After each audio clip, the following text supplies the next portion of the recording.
quadro Meus Direitos. E hoje o Dr. Jurandir Pereira vai falar sobre o direito da família com um tema importante, viu? Inventário. Então, roda a vinheta. Meus Direitos, com Dr. Jurandir Pereira. Aqui com ele, que inclusive trouxe hoje convidado especial para a gente falar sobre esse assunto, é o Dr. William Fernandes. Bem-vindo, Dr. William, boa tarde. Boa tarde. Dr. Jurandir, boa tarde. Boa tarde, prazer sempre estar aqui, né? Todas as quartas com você, né? E hoje a gente vai trazer um tema super importante. Exatamente, inventário comum que remete aí ao direito da família. Primeiro explicar ao pessoal de casa o que é esse inventário aí, trazendo para o direito familiar. Bom, hoje eu trouxe o Dr. William, né, aqui para trazer uma questão de conceito, de imóveis, porque é sempre algo que está trazendo nesse inventário. Então é hoje algo que a gente vai puxar bastante. Dr. William, como a gente pode começar e o que é o inventário aí da pessoa física hoje?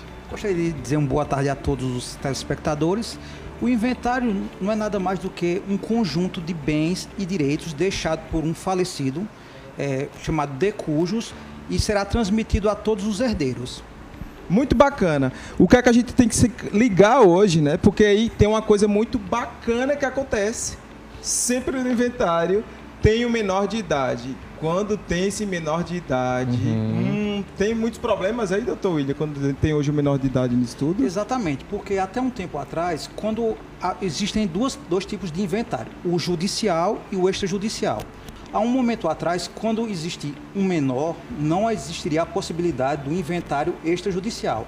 Só que agora, salvo engano, doutor Jurandir, foi uma resolução do CNJ de agosto, que, para facilitar, mesmo havendo um menor, ele já pode ser feito um inventário de maneira extrajudicial. Perfeito. Doutor Jurandir, inclusive, trouxe alguns mitos e verdades que está fazendo sucesso aqui. É muito importante a gente abordar esse tema para daqui a pouquinho a gente comentar. Inclusive, nosso WhatsApp também está aberto para você mandar sua pergunta, sua dúvida em relação a esse tema. Então, falando um pouquinho sobre esse gancho, realmente tem muita gente que tem uma certa dúvida do que tem direito, do que não tem direito.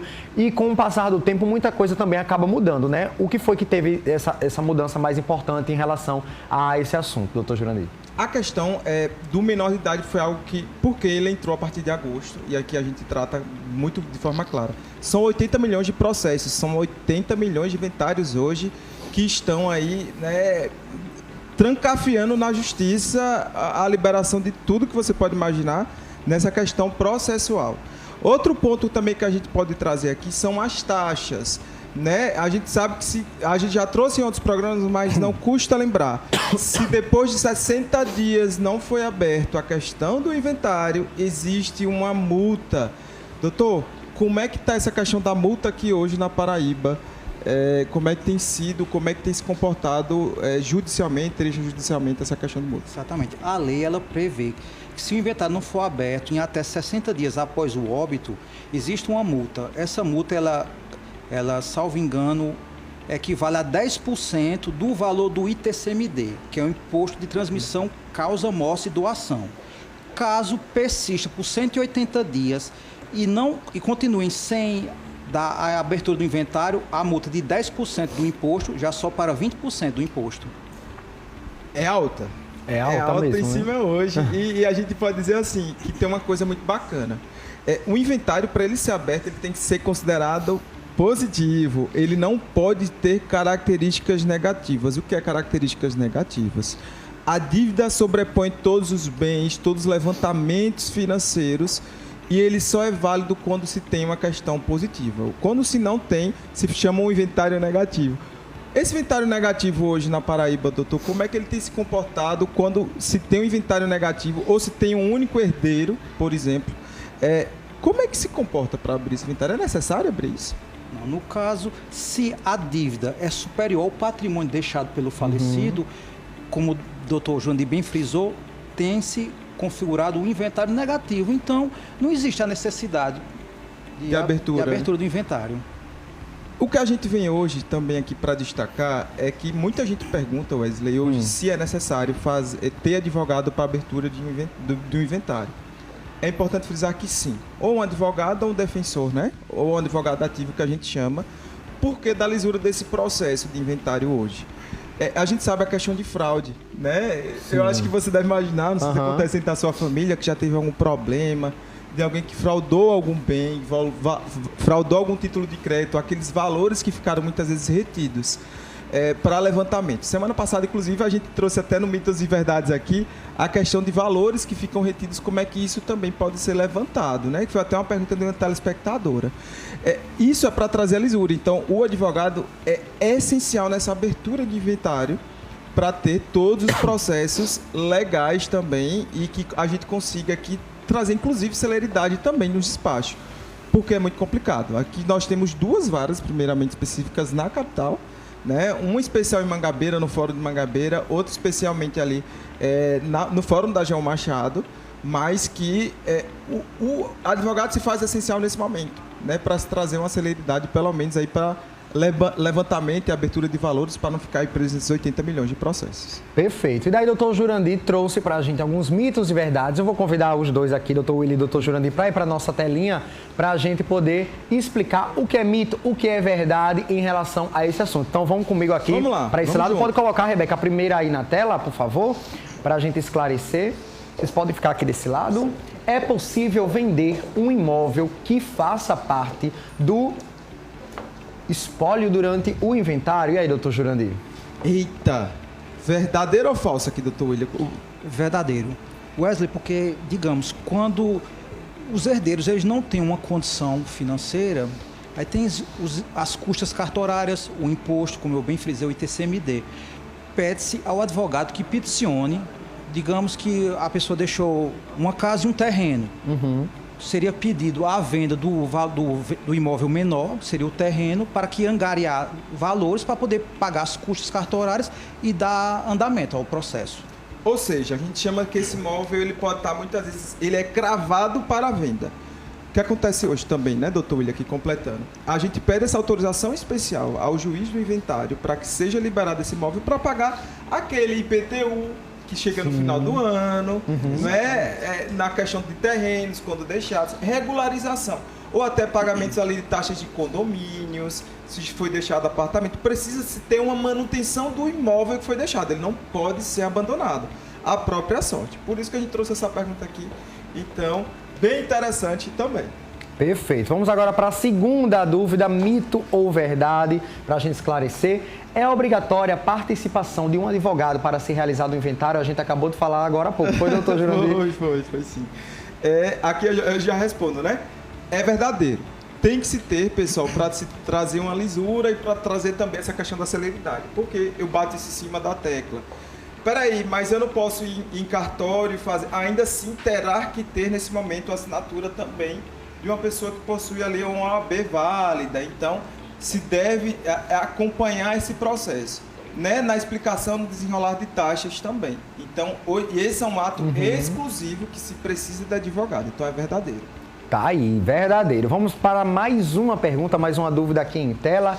Menores ou incapazes podem fazer parte de inventário extrajudicial? E aí, doutor? Vou deixar para o doutor William agora. Exatamente, Wesley. Foi aquela questão que nós fizemos em um momento anterior. Com a atual resolução do CNJ, o menor, sim, ele pode participar do inventário extrajudicial. Mas na questão do incapaz, não. O que é importante destacar também, completando o doutor William, aqui nessa parte. Então, por ser verdadeiro, é o seguinte. As coisas importantes que a gente tem que se falar aqui. A cota partes desse menor, ele vai ficar reservado. E quando ele ficar maior de idade, ele vai conseguir fazer levantamento desse valor. Então, o que é que tem aqui? A mãe, nesse caso do menor, ou o pai, no caso, né, se teve o falecimento da mãe, vai ficar responsável por administrar, por assinar, porque ele fica ali tutelado por ela, até atingir os 18 anos. É importante dizer que não pode haver mexer nesse dinheiro até ter 18 anos, até ele conseguir fazer o levantamento. Então, se tem que ter essa atenção nesse momento.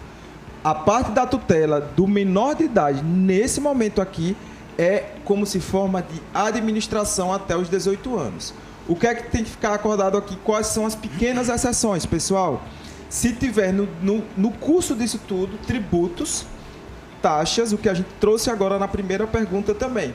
Aí sim, se tira esse valor com liberação judicial para se pagar algo de um bem, que a gente chama de pagar condomínio, muitas vezes de alguns eventos de alguns imóveis. Após isso, não se pode mexer nesse valor até ele ter os 18 anos. Isso aqui também vale de forma extrajudicial, que é uma que a gente trouxe aqui nesse momento. Então, nos cartórios ali, o tabelião ele já vai lavrar dizendo que aquela cota partes pertence àquele menor, ele vai conseguir levantar por inteiro, se não tiver essas questões que eu trouxe, aos 18 anos completos. Perfeito. Então, última dúvida na tela para a gente esclarecer, mito ou verdade sobre inventário. Os herdeiros estão dispensados das dívidas deixadas pelo falecido? Eita, doutor William. Exatamente. Frisamos aqui, seria o caso do inventário negativo. No caso, se a dívida foi adquirida pelo o falecido, os herdeiros eles terão que responder por ela. Agora, salvaguardo até a cota parte que eles irão receber. Se eles não receberam nada, então eles também não vão ter o ônus de tirar do próprio bolso para arcar com a dívida deixada pelo falecido ente. Perfeito. Então, ó, pessoal. Verdadeiro. Verdadeiro, tá? Felizmente, nosso tempo tá bem corridinho, mas já é tempo da gente responder uma pergunta. As outras que estão chegando, a gente vai repassar para o Dr. Jurandir, que vocês sabem que ele sempre deixa aquele conteúdo bem explicativo nas nossas redes sociais. Mas tem pergunta aqui na tela, vamos conferir então a dúvida dos nossos telespectadores sobre inventário. É a nossa querida Ana Marli. Boa tarde, maravilhosos. Um imóvel com os donos vivos pode ser doado aos filhos e, por ser doação, o inventário seria diferente? E aí? Nesse caso, não. O imóvel com donos vivos, essa doação aqui, a gente fala sobre a questão do ITCMD. Não é só o que é pago também aqui com os mortos, também é pago nessa questão com os vivos também. E por ser doação, não seria diferente esse inventário. Esse inventário, ele também está em conjunto. Por quê? O inventário aqui a gente já falou e destaca, Ana. A questão é que também tem valores e créditos. Muitas vezes a pessoa vem a falecer e deixa ali uma aplicação em poupança. Então, não se dispensa muitas vezes inventário porque se precisa fazer essa varredura do Bacen, do Banco Central, em todas as contas.